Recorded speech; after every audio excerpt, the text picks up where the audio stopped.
All right, by now you should have read chapter 3 in its entirety. That's been assigned as we've gone along. And the first video here today on Wednesday was PS35BBlake. The second video is PS35BBlake.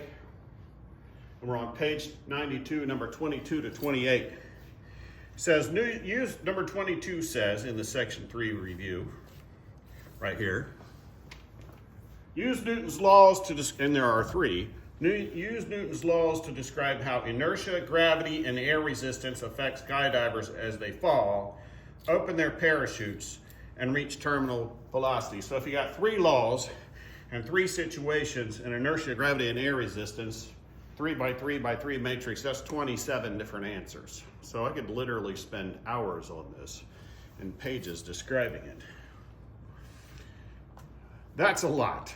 We're not going to hit it in that much detail. So number 22. Let's talk about the start of the fall. So at the start of the fall, if you went off a high altitude balloon like Felix did, and you didn't have the forward motion of an airplane to contend with, first you'd have only gravity. And then as Felix fell and got faster and faster and faster, then you got air resistance picking up. So, but at first only gravity is going to act, or she, and accelerates downward. But as Felix fell, air resistance is going to increase. And eventually, that air resistance would get great enough so that force of that air resistance was equal to your weight, which is the force of gravity acting on your mass. And then you would reach terminal velocity. But as the air resistance is getting greater and greater and greater, those two forces are getting closer together. And the net force, the leftover force by adding one that's up and one that's down, would make the acceleration be less and less. So you're going to get faster and faster, but that process is going to slow down. I mean, you're going to increase from 0 to 80 miles an hour or 0 to 60 miles an hour a lot faster than you're going to increase from 60 to 120 miles an hour. So in a few seconds, the skydiver has a high terminal velocity. If you're falling at 9.8 meters per second squared, let's say 10, you're going 10 meters per second. Then you're going 20. Then you're going 30. Then you're going 40. Then you're going 50 every second. And within 5 or 6 seconds, you're going 100 miles an hour. Then you're going to reach terminal velocity. You're not going to go any faster. As a matter of fact, in Felix's case, the atmosphere is going to get thicker and thicker, and your terminal velocity is going to slow down, actually. You open the parachute. The air resistance gets huge. You should be writing all this down on your paper. And when the air resistance gets huge, this upward force, you'll slow down quickly from 120 or so miles an hour till 10 to 20 miles an hour. That'll happen in a couple seconds. At some point,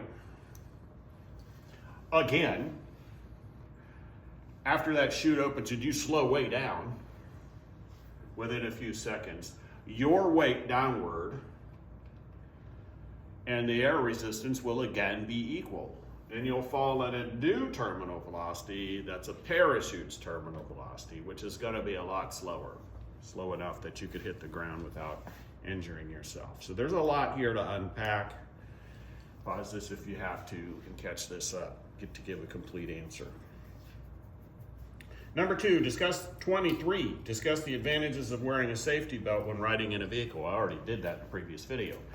If you don't have a safety belt on and you don't have airbags and the vehicle hits something and stops, you're going to keep going, even if it's 20 miles an hour, and then you're going to slam into dashboard, windshield, steering column at 20 miles an hour, which could kill you.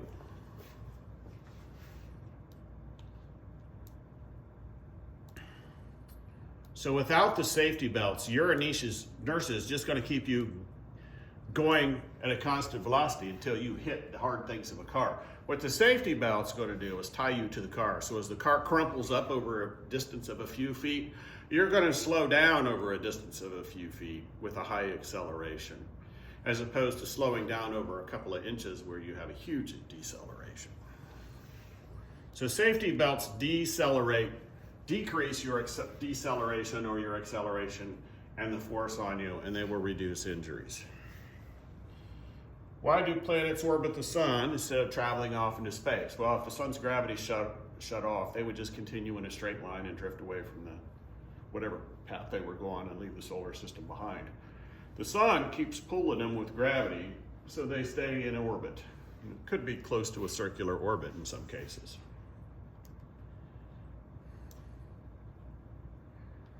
So I have planets orbit the sun because the acceleration of gravity of the sun changes the direction of their motion towards the center of a circle and prevents them from traveling straight off and into space. Describe what happens to the momentum of two billiard balls that collide. Well, the momentum has to be conserved, so whatever their momentum was before has to be the same afterwards, and that will be conserved. So if there are no outside forces, the total momentum is the same before and after. Momentum is conserved. They'll both change their motion, but maybe one will speed up and one will slow down, or maybe one goes right while the other one goes left. But the total will be conserved.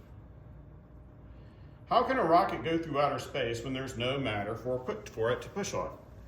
It doesn't need matter to push on. Do rockets work in space? Yes, there's nothing to push on. That's why we use them in space. If you throw those gases that way, real fast, where are you going to go? That way. But slower, why? Because you're more mass, they're more velocity.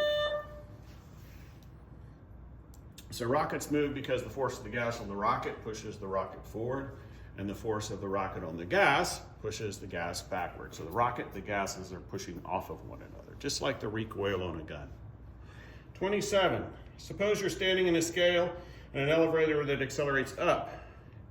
Will it read your weight as larger or smaller than the weight it reads when you're stationary? It'll be larger, because right now it's reading your weight, and then the scale jams into you and you don't want to move. So you're going to have a temporary higher weight.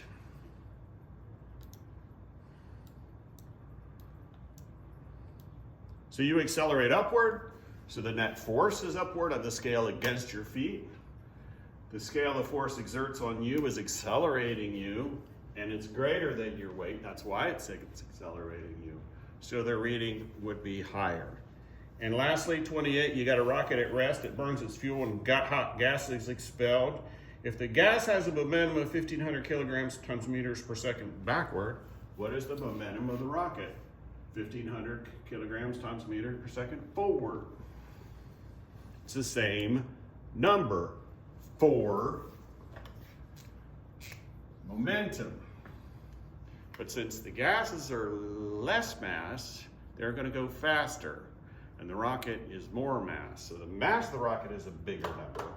The velocity of the gases is a bigger number, but the mass times velocity, the momentum of those two is equal and opposite.